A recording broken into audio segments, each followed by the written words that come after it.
Bonsoir et bienvenue dans Mimi numéro 24 de la 5e saison. C'est le magazine de l'insolite et des mondes invisibles. Et je suis accompagné ce soir par le grand retour de Natacha. Bonsoir Natacha. Le grand retour! Oh, oh, j'ai de la chance. Bah écoute, une Bonsoir. semaine d'absence, on était en manque, hein, je suis désolé. Qu'est-ce que je te dise? Je croule sous les lettres. Ma factrice n'en peut plus, me dit faites revenir Natacha, j'en ai marre de vous apporter des lettres de réclamation. Mais où est Natacha? En tout bien tout honneur par rapport à notre chère, Amel qui t'a parfaitement remplacé la semaine dernière, hein.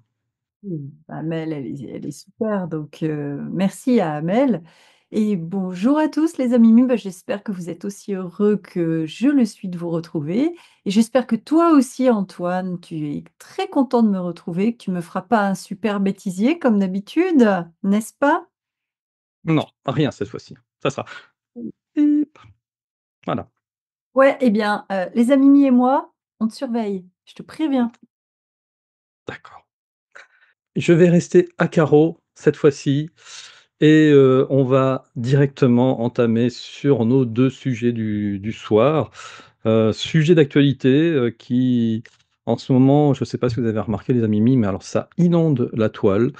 On parle d'un astéroïde YR, je ne sais plus combien, tu nous diras tout ça, Natacha, dans quelques secondes, qui inquiète tout le monde, voilà, mais on verra ce qu'il en est. Et puis, dans la deuxième partie, on fera un petit focus, dystopique sur, bien la série, que vous devez tous connaître, la série, Black Mirror, voilà, qui revient, la 7e saison revient, cette année et on va s'apercevoir que, dans un certain nombre d'épisodes, qui étaient à l'époque de la fiction et bien, la réalité a rattrapé la fiction et on verra sur quels épisodes. Voilà, mais avant, on va commencer sur, une potentielle fin du monde en 2032. Où serez-vous, les amis? Où seras-tu, Antoine, le 22 décembre 2032? Parce que, effectivement, il y a quelques news un peu inquiétantes. Alors, je suis allée voir de ce côté-là. Et ce soir, je vais vous présenter les dernières données sur l'astéroïde YR4. T'en étais pas loin tout à l'heure. C'est un objet spatial qui a récemment fait frémir toute la communauté scientifique, puis elle ne cesse pas de le faire frémir. On va faire un petit zoom, si vous voulez bien, sur YR4. D'abord, je vais vous donner un peu les chiffres clés. Alors, d'abord, il faut savoir que c'est une découverte récente. Il a été repéré en décembre dernier, grâce à un télescope au Chili, et cet astéroïde mesure entre 40 et 90 mètres de large. Et il a immédiatement, évidemment, attiré l'attention des experts. Alors après, ils se sont interrogés sur, vous allez voir pourquoi, la probabilité d'un impact avec la Terre. Cette probabilité a été évaluée au départ à 3,1%, donc une chance environ sur 32. Je sais pas pour toi, Antoine, mais une chance sur 32, enfin une chance, un risque sur 32, c'est un petit peu énorme. Ensuite, cette probabilité a été revue à la baisse. Elle était revue à 1,5%, parce qu'il y a eu de nouvelles observations qui ont été réalisées, dans un ciel un petit peu plus sombre en Californie. Parce que vous savez, pour observer le ciel, pour observer les étoiles, les astéroïdes et cetera, il faut évidemment, qu'il n'y ait pas de pollution lumineuse et avec la pleine lune, avec ce genre de choses, on ne peut pas l'observer. On ne peut pas observer, ce qui se passe. Donc le ciel étant plus sombre, ils ont pu l'observer, descendre cette, probabilité d'impact. Alors, s'agissant de la date fatidique, les calculs actuels pointent vers le 22 décembre 2032 pour un impact potentiel. C'est pas quand même un impact avéré. On a vu qu'il y avait, un petit risque important, mais bon, petit risque quand même. La suite, vous vous êtes imaginé, j'imagine en écoutant cette, news, que pas super, emballante, mais bon. On peut se poser la question des enjeux potentiels d'un tel impact. Alors vous imaginez donc un choc dont l'énergie serait environ 500 fois supérieure à celle d'une bombe, de la bombe d'Hiroshima. Vous voyez les dégâts qu'elle a pu faire. Si YR4 venait à frapper une zone peuplée, que ce soit Paris, Londres, New York ou ailleurs, en fait, les dégâts pourraient s'étendre jusqu'à 50 kilomètres du site, autour, du site d'impact, avec le risque de provoquer des tsunamis si l'impact se produisait évidemment en mer, à proximité des côtes. C'est un petit peu ça aussi qui est inquiétant. Dans les zones potentielles, les zones, à risque, il y a eu différentes, recherches et les trajectoires envisagées couvrent plusieurs régions. Donc on a la partie orientale de l'océan Pacifique, le nord de l'Amérique du Sud, l'océan Atlantique, l'Afrique, la mer d'Arabie et l'Asie du Sud. C'est quand même assez large. Pour l'instant, en fait, donc ces zones restent, en fait, sous surveillance. Parce que les experts s'attendent à affiner quand même, hein, ce périmètre au fur et à mesure que de nouvelles données seront recueillies, ce qui est en train de se faire, hein, ils le surveillent. Donc, on va dire qu'il y a, des observations qui sont à venir avec le télescope spatial James, je crois qu'il s'appelle James Webb, dans mon souvenir. Oui, c'est ça, hein, tu confirmes Antoine, qui devrait apporter des précisions supplémentaires de courant mois de mars. Parce que l'astéroïde s'éloigne temporairement de notre champ de vision, là, pour l'instant, et il redeviendra, pardon, observable en 2028. Alors, face à ça, il y a des possibilités, selon les scientifiques, de déviation, parce qu'ils imaginent ce qui peut être fait. Vous imaginez bien qu'un risque, ça reste quand même des choses probables contre lesquelles les scientifiques vont essayer de trouver des solutions. Alors, vous vous souvenez qu'en 2022, il y avait un petit succès quand même, où on avait réussi à modifier la trajectoire d'un astéroïde inoffensif. Et donc, fort de ce succès-là, en fait, les scientifiques envisagent, si nécessaire, de mettre en œuvre quand même des stratégies de déviation pour protéger notre planète. Ouais, tout à fait, je m'en souviens très bien, c'était la mission DART. On en avait parlé avec, Jérôme.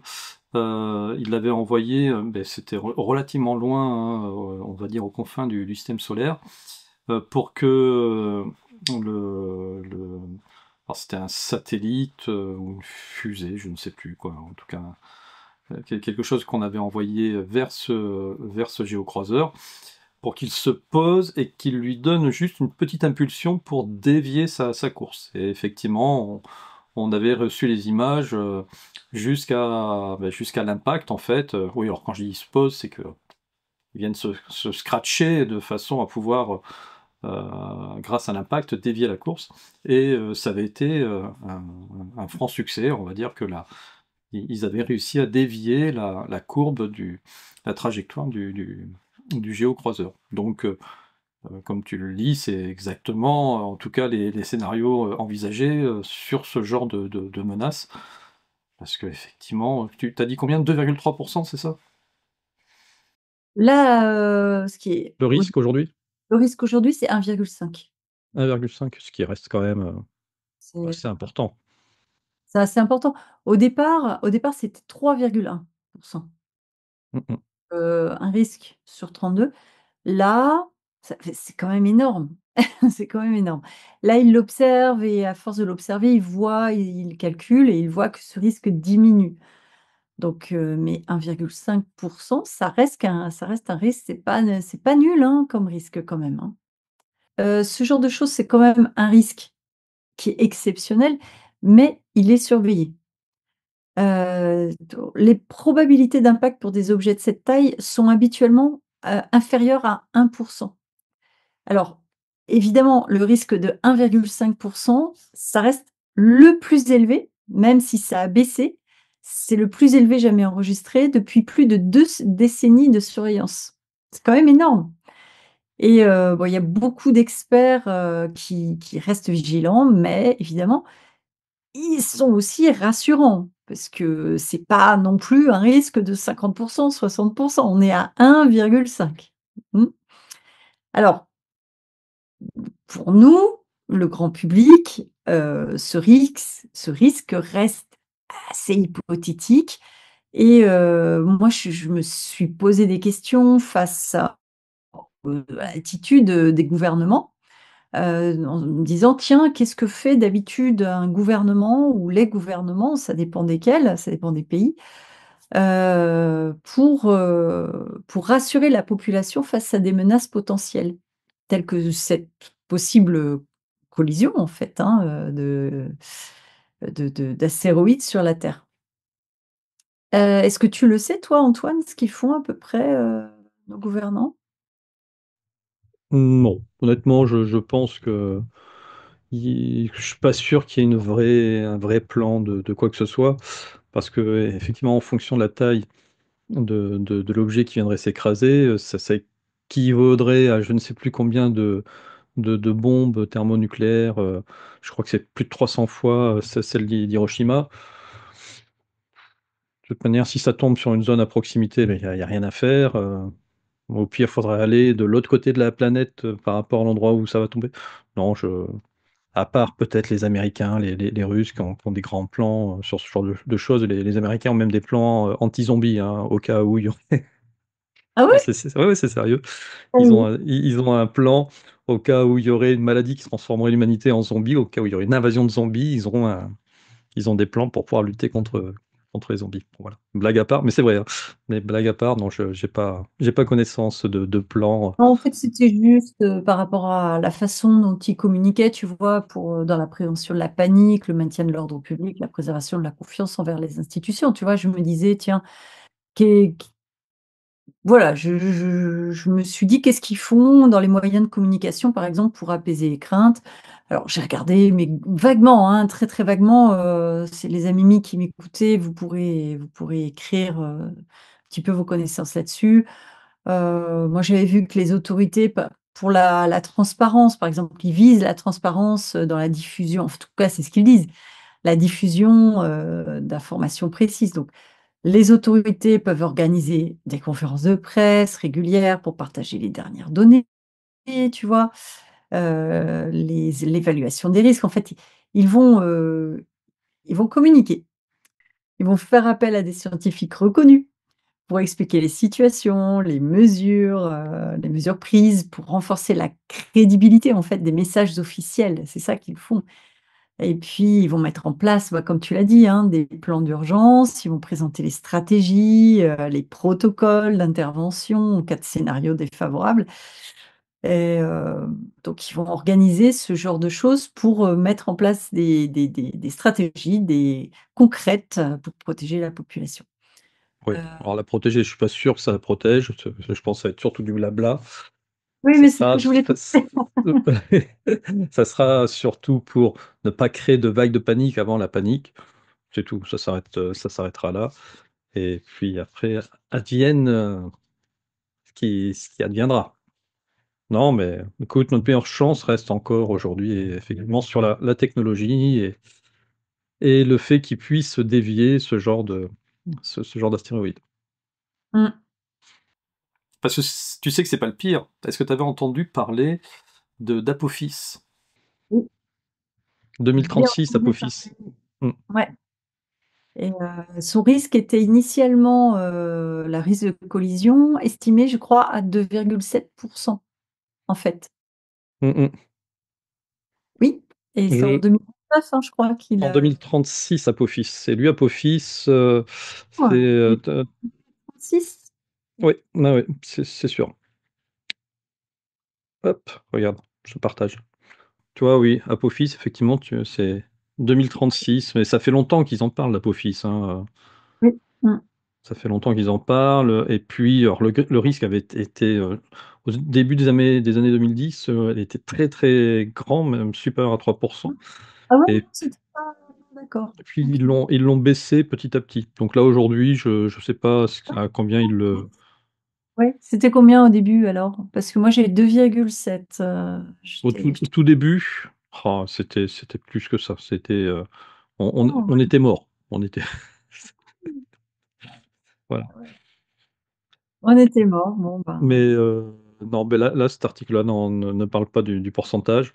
Bon, mais tu vois, lui, Apophis, il fait que 300 mètres.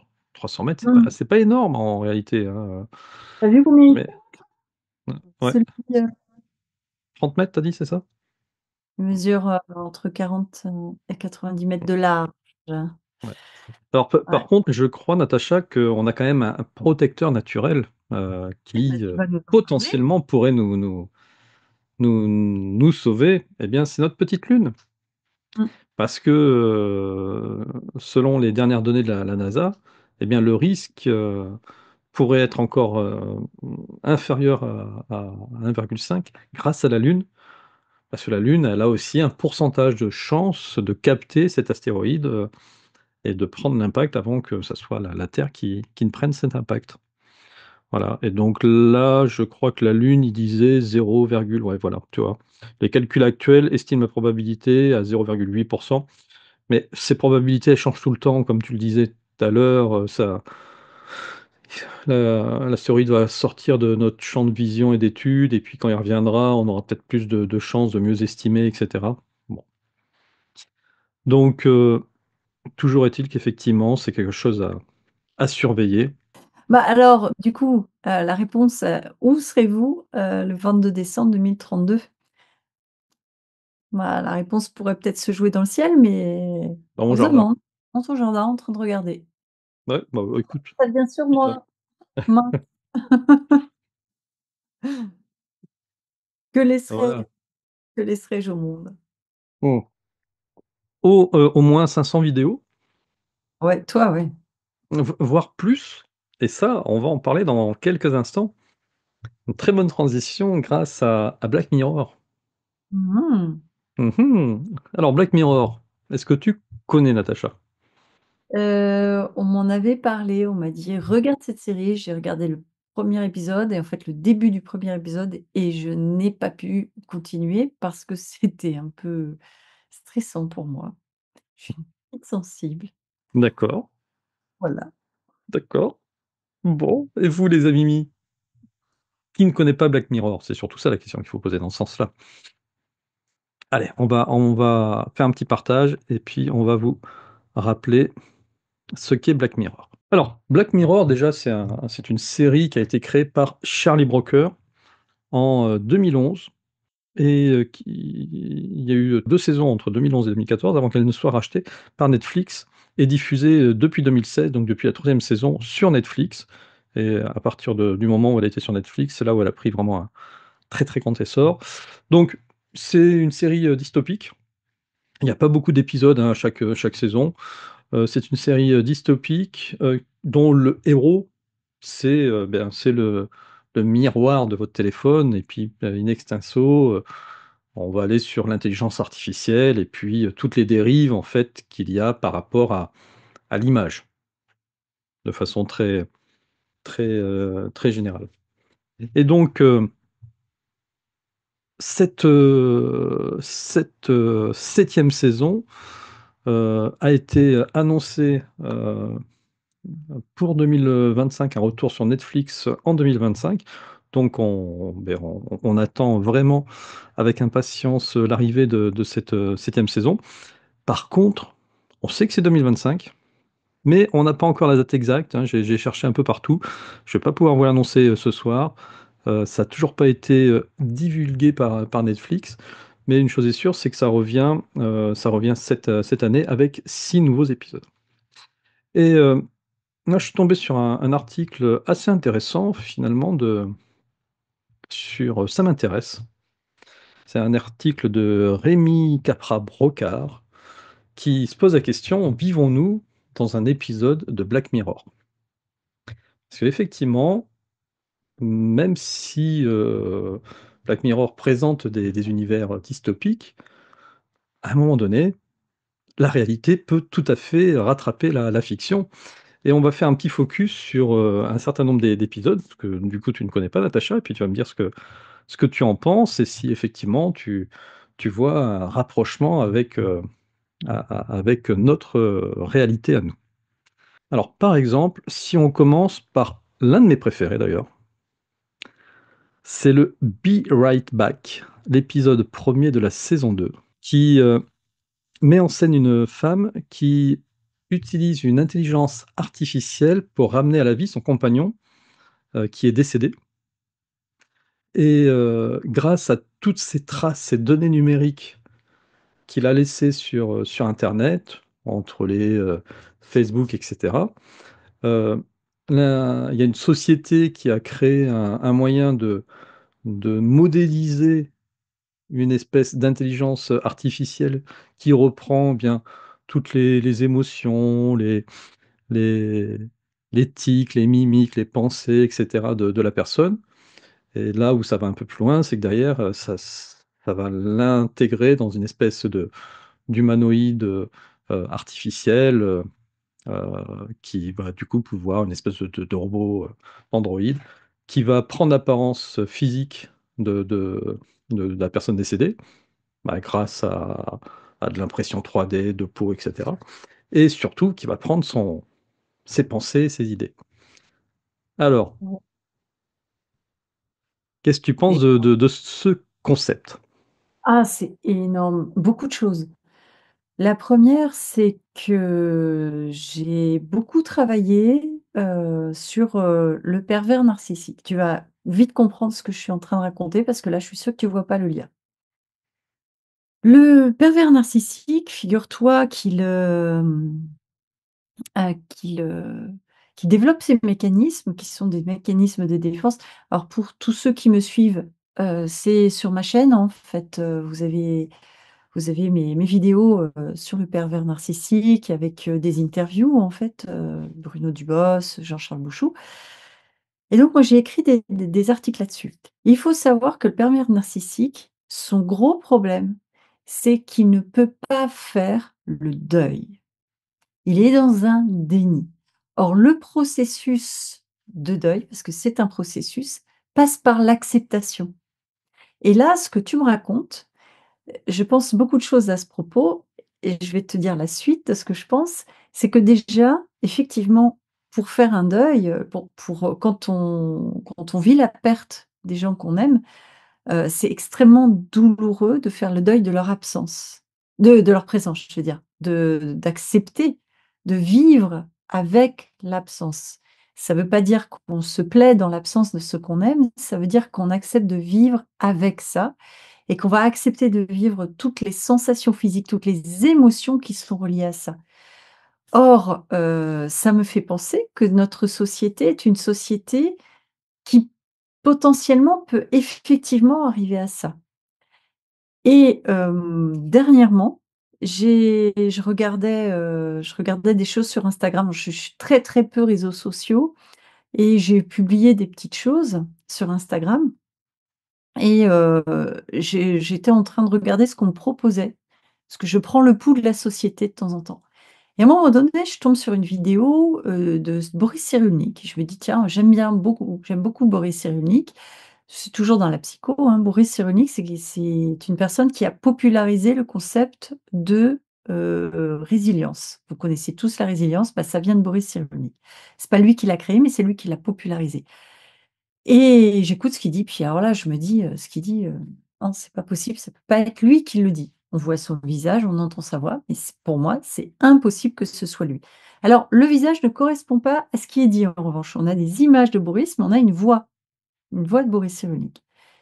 Là, je me dis: «C'est pas possible, c'est une IA». Donc ils en sont déjà là, en fait, à nous modifier, les gens que nous regardons, à prendre des images des gens que nous connaissons, à s'en servir et à leur faire dire n'importe quoi. Donc ça me fait penser à plusieurs choses, voilà. Ça me fait penser à ça, entre autres. Je C'est développe pas ça. plus. Mais c'est ça, mais de toute manière, bah, c'est le principe. Alors là, dans cet épisode, ça allait beaucoup plus loin parce que du coup, ça mettait dans le corps d'un humanoïde les pensées des personnes. Mais aujourd'hui, finalement, on y est, comme tu le disais, c'est les deepfakes où on va faire dire avec la voix de la personne un certain nombre de choses avec son visage reconstitué par l'intelligence artificielle, mais même en allant plus loin, c'est ce qu'a fait une société française, alsacienne, une petite start-up, qui a créé un avatar numérique de Vincent van Gogh, grâce à l'intelligence générative. Donc, elle a pris cette IA, elle a pris des informations, toutes les informations qu'on pulsait, toutes les informations qui avaient été écrites sur Vincent van Gogh, pour pouvoir reconstituer sa personnalité et le faire s'exprimer à travers une image de lui reconstruite par IA. Voilà. Donc, demain, on pourrait très bien nous remplacer, hein, Natacha. Moi, avec mes plus de 500 vidéos, c'est bon, il y a suffisamment de data pour pouvoir me faire dire par une IA ce que je pense, parce que c'est ça dans l'absolu. Et puis, toi pareil, hein, je pense qu'il y a suffisamment de données sur le net pour pouvoir nous reconstituer si on voulait. Donc, voilà, on y est déjà, tu vois? Et c'était saison 2, épisode 1. Donc saison 2, on a dit, c'était 2014. Et 2014, on n'était pas encore baigné dans tous ces sujets de l'IA. Donc, premier quoi, un des épisodes importants qui montre que Black Mirror arrive à se projeter dans des univers dans lesquels on rentre. Allez, Mais c'est un autre sujet. pas Oui, vraiment ça. Il faut vraiment penser à tous ces outils technologiques. Moi, imaginer comment Van Gogh pouvait penser, et cetera. Je trouve ça génial, en fait. S'il y avait une vidéo comme ça, tu m'as dit qu'il y en avait une, moi, je vais aller regarder, c'est évident. Je trouve ça incroyable de pouvoir imaginer comment vivait une personne à cette époque, ce qu'elle pensait, son processus créatif, j'adore ça. Pour autant, effectivement, pour reprendre l'idée que j'avais au départ, c'était de me dire: Est-ce que ces outils vont nous aider par rapport à des processus dynamiques, de construction interne, des processus que nous avons en nous de développement, par exemple, comme je repassais par le deuil, des processus d'acceptation, et cetera? Je ne sais pas. Je ne sais pas si ça peut nous aider ou si ça peut contrarier, ces processus-là. Nous devons passer par des stades d'évolution, en fait. ouais, je pense que l'avenir nous le dira, parce que pour le coup, ça va vraiment se développer de plus en plus.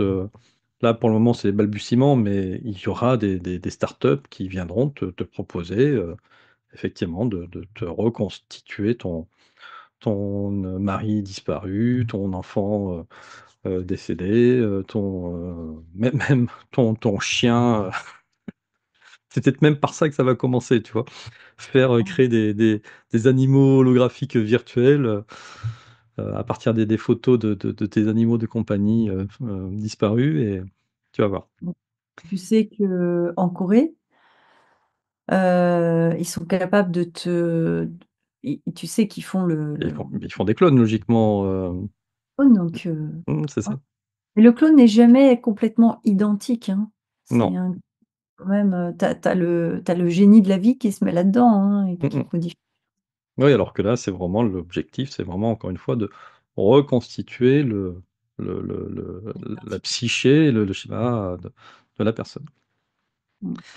Allez, on passe sur l'épisode suivant, c'est un épisode de la saison 4, épisode 5, qui s'appelle Metalhead, qui met en scène des robots chasseurs autonomes.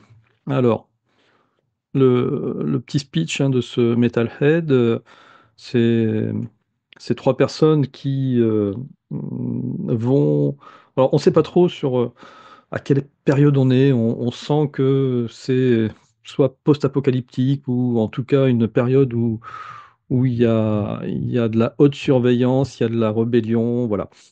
Et ces 3 personnes qui vont dans un hangar pour récupérer quelque chose d'important, ils se font traquer par des drones et par des espèces de robots chiens, voilà, qui, vont je vais vous spoiler l'épisode, hein, si vous voulez pas être spoilé, allez vous chercher un café et revenez dans une minute. Donc qui vont tuer, 2 de ses compagnons. Donc la personne là qu'on voit ici, arrivera à survivre à ces robots chiens en essayant de s'enfuir dans une forêt, en abandonnant, tout véhicule et cetera pour pas être tracée, mais elle s'apercevra que de toute manière des traceurs, elle en a parce que la société a mis des traceurs en elle et à un moment donné, elle a l'idée d'essayer d'affaiblir le robot chien en usant sa batterie. C'est un petit peu, la blagounette d'ailleurs qu'on se disait, la semaine dernière avec Amel, c'est que les fameux robots aujourd'hui hyper performants, et bah, ils sont hyper performants, mais ils ont 2 heures d'autonomie, après il faut les rebrancher. Donc c'était un peu l'idée et puis finalement bon, elle se fait, elle arrive à s'enfuir et puis, ça se termine quand même mal et puis comme elle est traquée à cause des traceurs qu'elle a en elle, elle préfère se suicider et on voit à la fin de l'épisode une deuxième équipe qui arrive dans le hangar, où, la première équipe était censée aller chercher, la chose importante et la fameuse chose importante et bien, c'est cette caisse-là qu'on va voir, voilà. Cette caisse-là d'ours blanc en peluche, donc sûrement pour des enfants, voilà, pour essayer de les ramener à un ancien monde, et au final, cet épisode alors, il y a 2 choses. Une première chose, eh bien, c'est que les robots chiens, bah, voilà, ils existent, tu vois? Mmh. 4 pattes, Oui. il y a même pas de tête, hein, donc l'armée, aux États-Unis, les utilise. D'ailleurs, en 2018, l'ONU a appelé à l'interdiction de ces robots tueurs, mais potentiellement, chaque État va faire ce qu'il veut, hein, et puis, les interdictions, on sait comment ils vont les prendre. Et puis, un 2e sujet, moi, qui m'a fait sourire, c'est qu'aujourd'hui, les jouets, c'est plus ça, les jouets aujourd'hui. Comment ça? Ah beh, les jouets qui vont sortir, pour Noël 2025, je vais vous montrer ce que c'est. Bon, je vous montre celle-ci, mais la semaine dernière, j'étais tombé sur un article en préparant l'émission la semaine dernière, qui m'a fait sourire. C'est que justement les jouets prévus pour, bien, pour Noël prochain, ce sont des jouets bourrés de capteurs, électroniques et incluant une intelligence artificielle. Oh, OK. Pour que justement la poupée, puisse reconnaître l'enfant qui joue avec, puisse être interactif, et tu te rappelles les fameux Tamagotchi, quand on était plus jeune, ça tu l'as eu ça, ce petit appareil, Jamais eu, heu? des jouets électroniques, comme ça, non. D'accord. Donc tu vivais au Moyen Âge, donc les Tamagotchi, Oui. Oh non, mais vraiment. Ouais. c'était une espèce de petit boîtier électronique où tu avais une espèce de pet d'animal virtuel, tu lui envoyais des petits cœurs et cetera, tu le caressais, tu jouais avec et cetera et puis il était content, puis tu le faisais vivre virtuellement.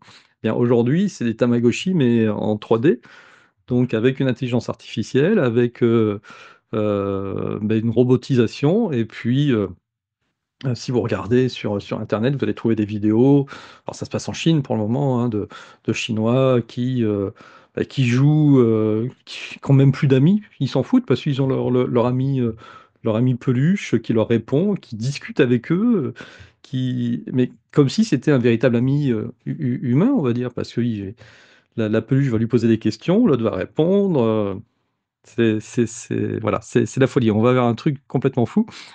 Mmh. Et c'est pour ça que finalement cet épisode qui se termine à la fin sur ces peluches, purement peluches, c'est très fort parce qu'en définitive, ça anticipe déjà le fait que même ça n'existera plus et que quand tu comme tu me le disais en off, bah, il va falloir qu'on conserve nos vieilles peluches, qu'on avait, pour pouvoir les offrir à nos petits-enfants parce que sinon, ils connaîtront plus tout ça. C'est extrêmement intéressant. Personnellement, j'adore les robots, hein. Je trouve ça fascinant, j'aime beaucoup. Mais, s'agissant des jouets pour enfants, l'enfant a ceci de différent avec nous, il faut pas l'oublier, c'est que c'est pas un mini, adulte, en fait. C'est pas un mini nous, c'est un petit être qui n'est pas terminé.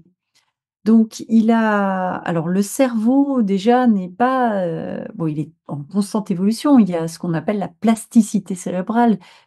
La plasticité cérébrale, c'est toujours la possibilité de modifier les réseaux neuronaux à l'intérieur du cerveau pour apprendre, pour s'adapter à son environnement. Mais au-delà de ça, il y a plein de parties du cerveau qui ne se terminent qu'à un âge un petit peu avancé.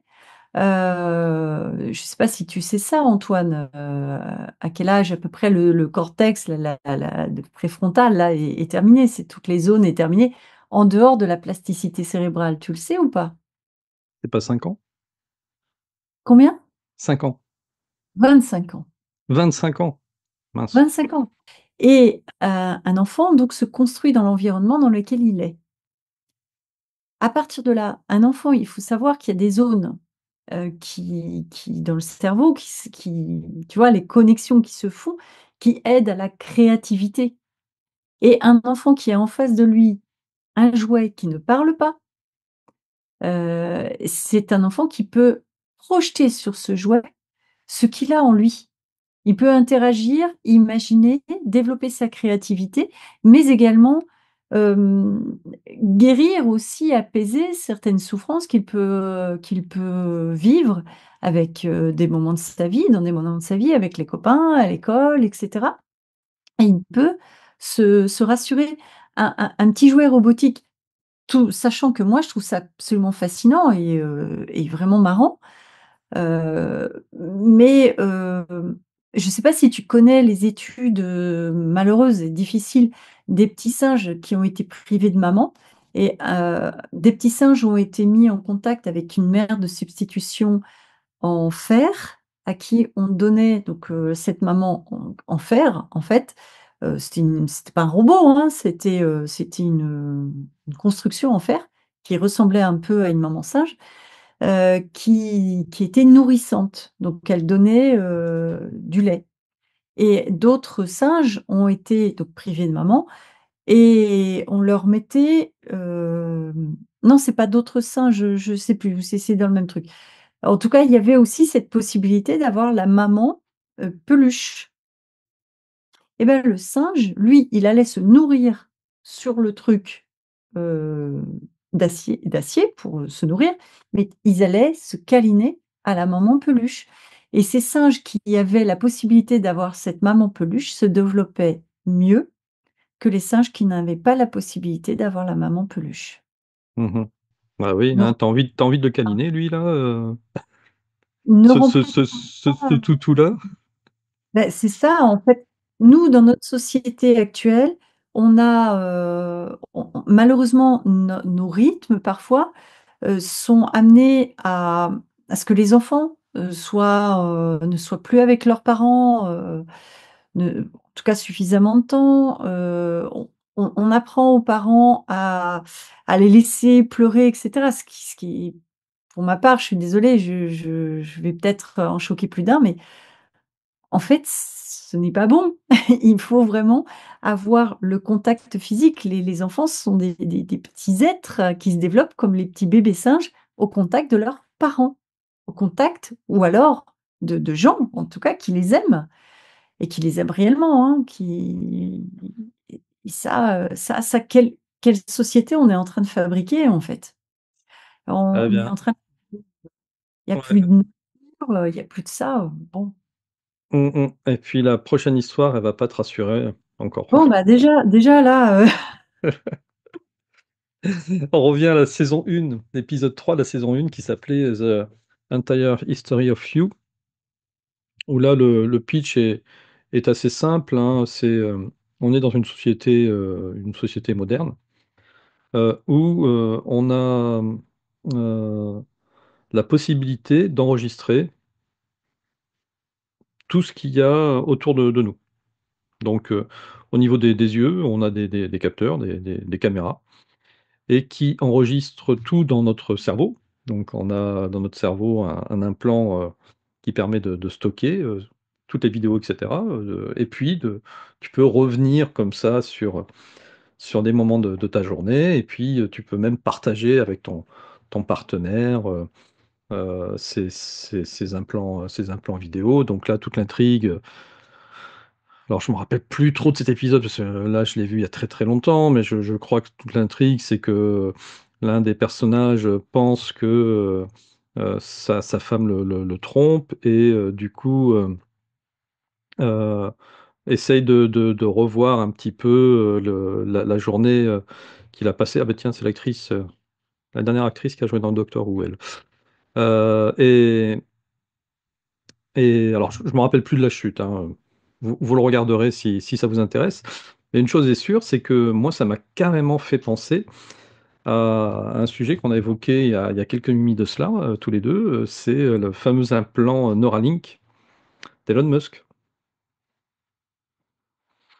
Où, rappelle-toi, Elon Musk, déclarait, fin de l'année dernière ou début de cette année, que grâce à son implant, il augmenterait 10 000 fois les capacités de transmission cérébrale au minimum. C'était le 10 000 fois, c'était au minimum, de façon à pouvoir surdévelopper et faire des méta-humains. Et donc, voilà, là, on Ouais, y est, tu vois? C'est, 2011, on imaginait ça comme de la SF, 2025, Elon Musk l'a fait, ouais. ou va le faire. Et le but? Et Pourquoi quoi? on a besoin Pourquoi pour on pour aurait besoin de ça? on a toujours besoin d'augmenter ses capacités, d'augmenter pourquoi on a besoin de ça, en fait?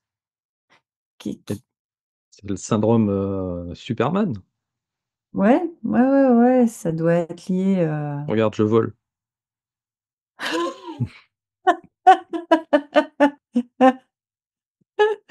Superman! Ah beh, oui, Ouais, puis tu fais le coup de les des lunettes. eh oui. Là, Heu, vous me reconnaissez pas, là, c'est pas moi, là, c'est moi, là, c'est pas moi. Mais qui est Clark?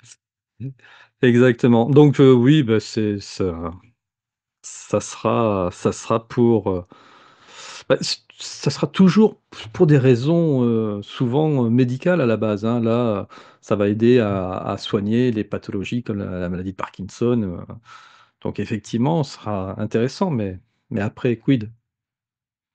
Qu'est-ce qu'on en fera de ça? Peut-être qu'on aura la possibilité de se plugger directement, des informations, dans le cerveau, pour pouvoir être opérationnel, pour aller faire tel job et puis, demain, on va se repluguer, à notre programme et puis on pourra faire, un bon petit soldat, par exemple et puis après-demain, repluguer et puis on pourra faire, voilà, j'en sais rien. Je ne moi, sais pas quel avenir nous ce que propose, je me disais, c'est dans quel but? Déjà, un pour, devenir des gens performants pour, nos sociétés, leur faire, gagner beaucoup d'argent ou 2 pour, devenir des gens, où on leur implante, certaines informations donc nous sommes quoi? Des gens contrôlés? Des moutons, en fait? mais Heu, oui, ouais, qu'on ait plus l'esprit critique, qu'on ait plus de créativité, qu'on ait plus de contestation, je sais pas. C'est dans quel but? mmh, Dans quel but c'est créé? Dans quel but on aurait envie d'augmenter nos capacités à ce point-là? Pourquoi est-ce que nous ne pourrions pas juste être nous, tels que nous sommes, avec nos incapacités? mmh, Je suis contente d'être imparfaite. Je suis parfaite dans mon imperfection et je crois que toi aussi, Antoine, tu es assez content de ça, non, je suis finalement. parfait moi. Bah, écoute, toi, tu es imparfaite, je veux dire, c'est comme ça, on va pas revenir dessus, non, moi, je suis Pas parfait. toi, mais j'ai anticipé ce que tu viens de me dire. Je crois que j'ai un programme interne d'analyse de l'Antoine. Allez, passons sur le sujet suivant parce qu'il y en a encore, allez, encore 2 Ah ouais, ou alors 3. là, je suis en train de lire ce que tu mets. Ah mon Dieu. Des des abeilles robots pour remplacer les pollinisateurs. Alors déjà Alors, il faut en savoir en réalité, c'est pas tout à fait ça. Là, parce que je me rappelais plus du tout de cet épisode, Hated in the Nation, saison 3, épisode 6. Donc là, juste avant l'émission, j'ai essayé de la regarder vite fait. L'idée, c'est que c'est, comment dire? C'est quelqu'un qui, à un moment donné, se fait, mettre au ban de la société parce qu'il a dit une parole mal placée ou parce qu'il a tu sais, ça c'est arrivé là, il y a pas très longtemps. Mmh. Aux États-Unis, tu as une nana qui s'est mise à pleurer, à faire une vidéo en pleurant sur le sort des Mexicains qui étaient exclus par Trump.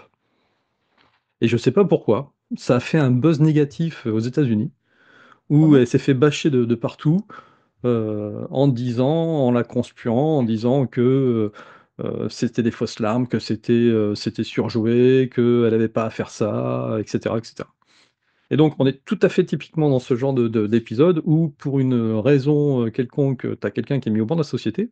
Sauf que là, ça va un peu plus loin, c'est-à-dire qu'il y a une application où tu vas venir mettre le nom de la personne que tu honnis, et cette personne-là, elle sera tuée par une abeille tueuse à 17h le Oh! lendemain.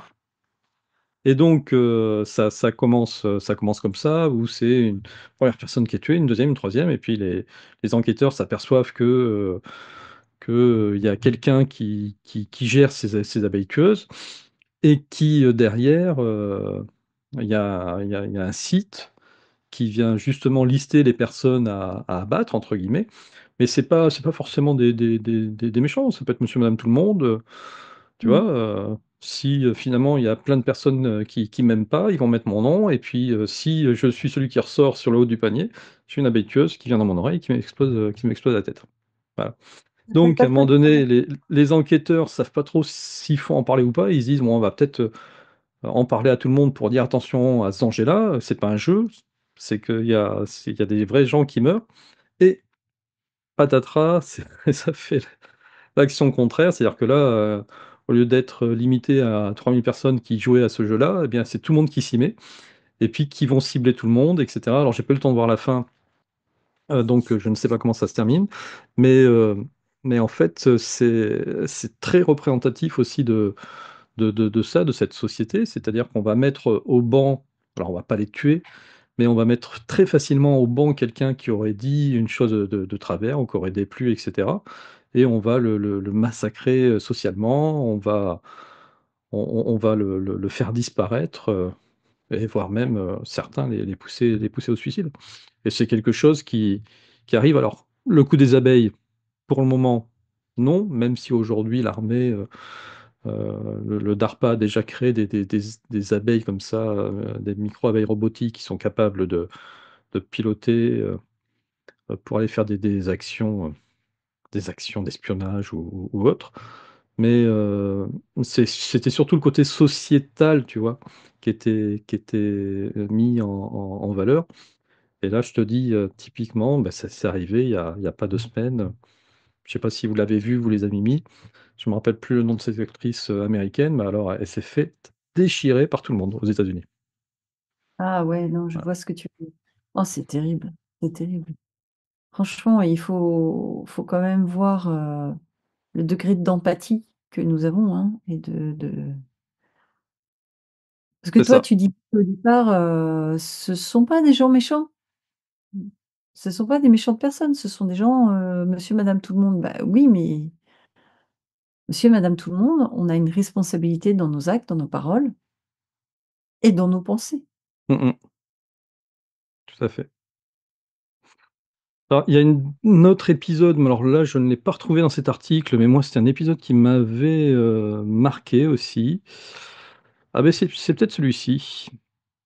C'est peut-être celui-ci. C'est l'épisode, Nosedive, saison 3, épisode 1. C'est ça, ouais, c'est celui-ci. Qui repose sur un système de notation sociale, Oh là là. qui détermine l'accès aux services et au confort de vie. C'est-à-dire que, l'épisode, il commence comme ça, où c'est une influenceuse qui a 5 étoiles, et cetera, donc elle est invitée partout, dans les meilleures fêtes, les meilleurs machins, et cetera. Puis à un moment donné, bah, un peu comme, l'autre épisode, elle fait un truc qui est pas apprécié, et elle commence à se faire noter négativement, et puis du coup, elle passe de 5 étoiles à 4 étoiles à 3 étoiles, et puis elle descend, et puis elle s'aperçoit que, bah, quand elle a pas plus suffisamment d'étoiles, ben elle peut plus rentrer dans certains bâtiments, parce que les bâtiments, en fait, ils te demandent ta notation, et si tu es en dessous d'une certaine note, tu peux plus rentrer. Elle peut plus aller dans certains magasins pour faire des achats, parce que c'est pareil, c'est des magasins réservés à des personnes. Elle peut plus prendre tel transport et cetera, et ça devient un enfer pour elle. Et moi, je me rappelle très bien de cet épisode, donc saison 3, épisode 1. Donc c'était le premier épisode diffusé sur Netflix, celui-ci, en 2016, où, je m'étais dit: «Mais ouais, le jour où on arrive à ça, ça va devenir, ça va Mmh. devenir la folie furieuse, quoi». C'est parce que du coup, même pour les embauches, on va regarder ta notation sociale pour n'importe quoi, même si tu fais un date avec, un avec un comment dire? Un futur partenaire. Tu vas regarder, comment est-ce qu'il a été, noté, et puis du coup, ton date, bah, tu vas le faire ou pas le faire, quoi. En fait, tu auras même plus aucun critère, le critère sera juste celui de la notation. Mmh. Eh bien, figure-toi qu'en Chine, ça y est, ça arrive, en fait. Je sais pas si tu as entendu Ouais, parler? ouais. Si, si, c'est pour ça que je te dis, c'est comme en Chine, ouais, ouais, ouais. En Chine, je sais, oui. Mmh. Voilà. Le gouvernement chinois attribue une note aux citoyens en fonction de leur comportement. Ouais. C'est-à-dire, paiement de leurs dettes, respect des lois. C'est-à-dire que tu traverses en dehors des clous, mais c'est pas imagé, hein, ce que je dis, c'est ça se traverse vraiment en dehors des passages cloutés, Mmh.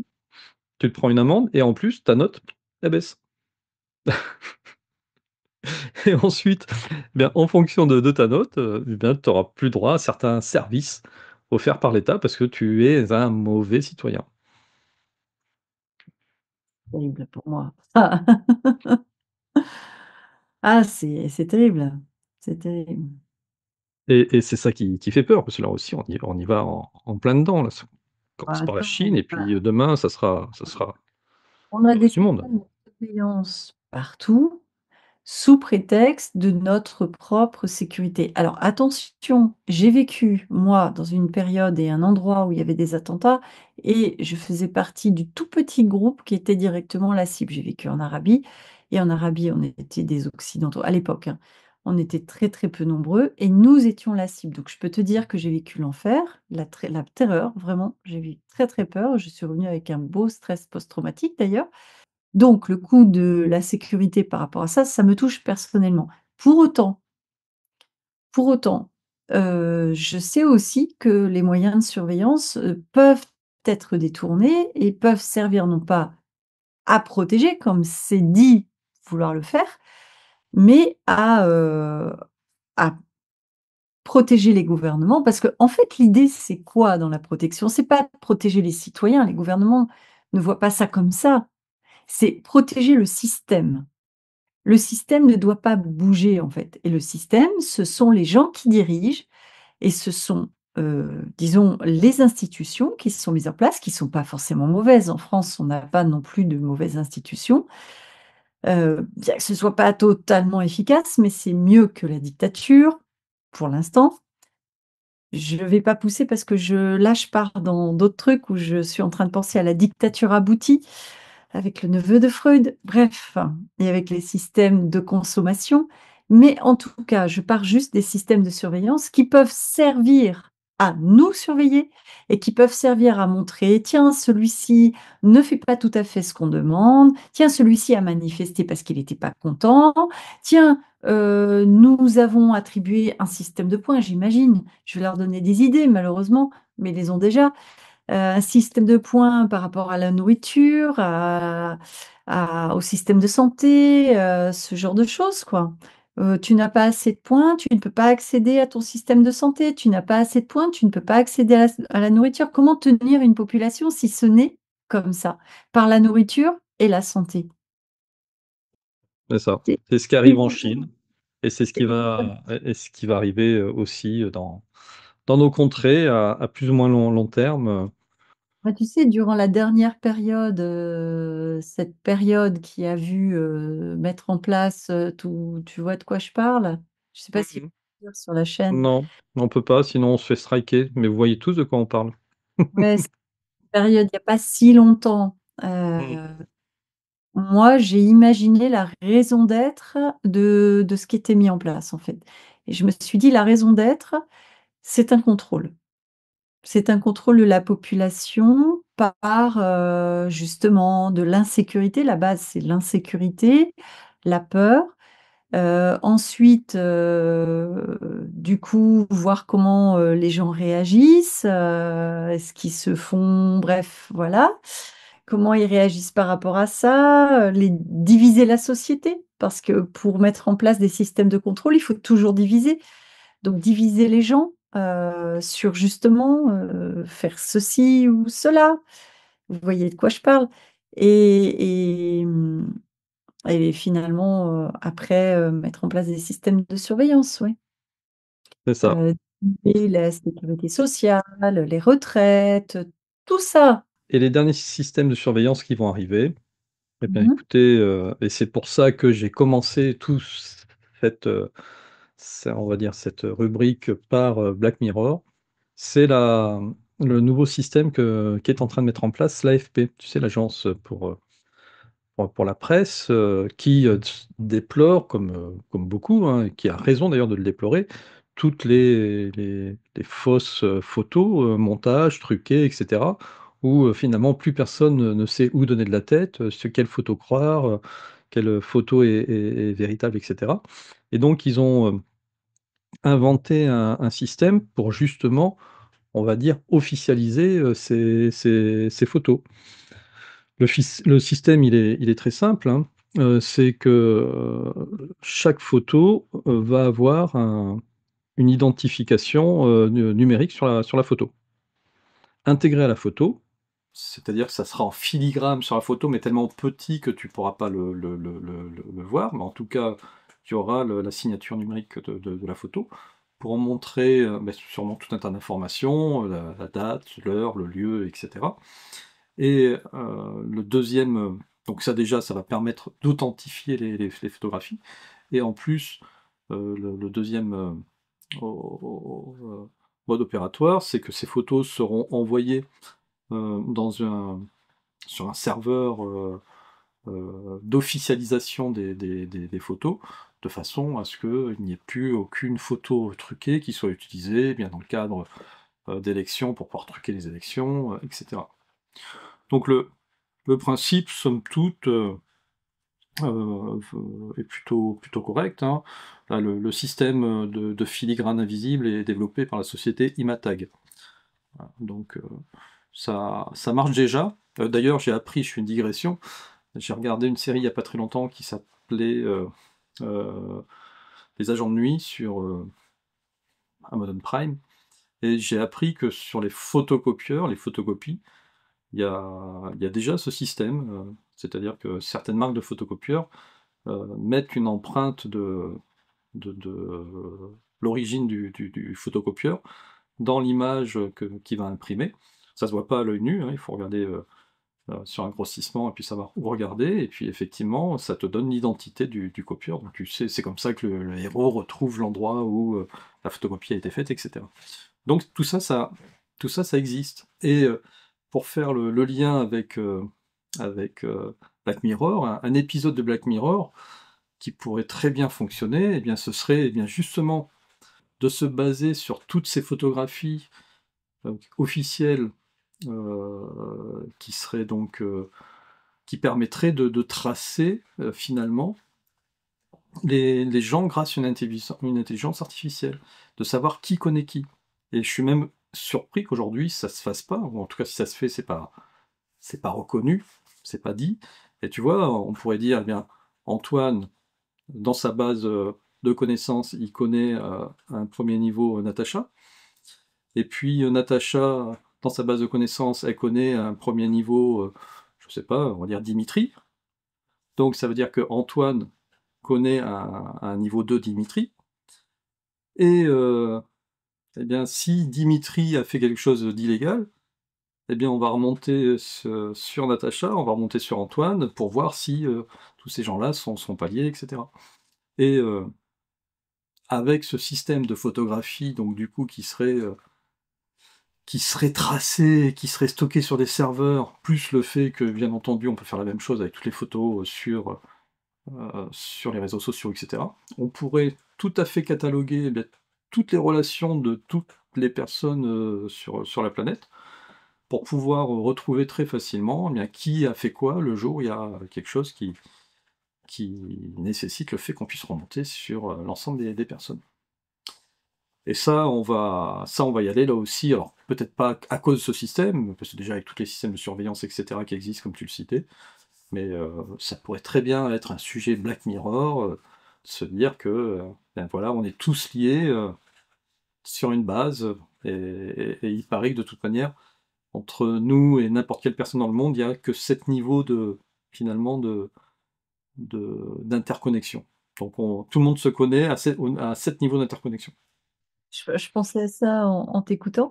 Alors, je pensais à une première chose, c'est que le premier système de surveillance, ce sont quand même les réseaux sociaux et on y va nous-mêmes. C'est-à-dire qu'on met sur les réseaux, des choses de notre vie privée. Heu, Alors, pas moi, mais d'un autre côté, j'ai une chaîne YouTube où, oui, toi et moi, on est des voilà, personnes publiques, on a des choses qu'on met sur les réseaux quand même qui voilà, on sait certaines c'est ça. choses, pas tout évidemment. Mais voilà, mais donc les premiers systèmes de surveillance et qui là ne demandent absolument rien, en termes de d'investissement du gouvernement ou autre, enfin des gouvernements ou autres, je dis bien ou autres, parce que c'est aussi important de comprendre que ce ne sont pas forcément les gouvernements, mais que ça peut être on est aussi des bases de données pour du commerce. C'est quand même ça aussi qui est super important à savoir. C'est qu'on représente une monnaie avec, toutes les données que nous mettons sur les réseaux et cetera, qui peuvent être vendues pour faire de la pub, tout simplement, pour qu'on nous vende de la pub et enfin qu'on nous donne de la pub et la deuxième chose, je pensais à ça, je me disais: «Mais tiens, c'est marrant parce que moi, je connais quelqu'un qui connaît, Macron». Et Macron connaît le président X ou Y. Ouais, donc ça veut dire que tu Moi, connais je Poutine fais, à 4 niveaux. 4 niveaux, tu dis? Tu connais 1 quelqu'un qui connaît Macron, qui connaît Poutine. Donc tu connais quelqu'un 1, qui connaît Macron 2, qui connaît ah non, 3 niveaux. niveau. Voilà. Donc je suis à Donc 3 niveaux. c'est moi qui connais Poutine à 4 niveaux du coup. Bien vu. Et Et les amis, et les amis, du coup, vous connaissez maintenant Poutine à à 4 4 niveaux. niveaux. À 4 niveaux. Ouais, c'est ça. C'est très drôle. Donc voilà, bah, c'est exactement ça. Bon, bon, Bon, bah, ça montre, moi, les amis, faites gaffe, quoi. Faites gaffe à ce que vous faites. Moi, je fais gaffe, mais peut-être pas assez, hein, face à ce monde-là. c'est Ouais. ça, rester le plus anonyme possible. Bon, eh bien, notre vie, nous, on a essayé de l'étaler, mais on avait dit qu'on ferait court. On est à plus d'1 heure, Natacha. Bon, et ben, c'est avec plaisir que je partage ce temps avec vous et au plaisir de vous retrouver à ce moment-là, samedi prochain. Bah ouais, mais on était en manque là, une semaine, c'était pas possible, donc voilà, il a fallu qu'on fasse une double émission. Voilà, c'est bon, on est requinqués. On est prêt pour la semaine prochaine. Ça marche. À bientôt. Bisous les amis, bisous Natacha, à la semaine prochaine, passez un bon week-end. Portez-vous bien, bye bye.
Ça va, ça va aller.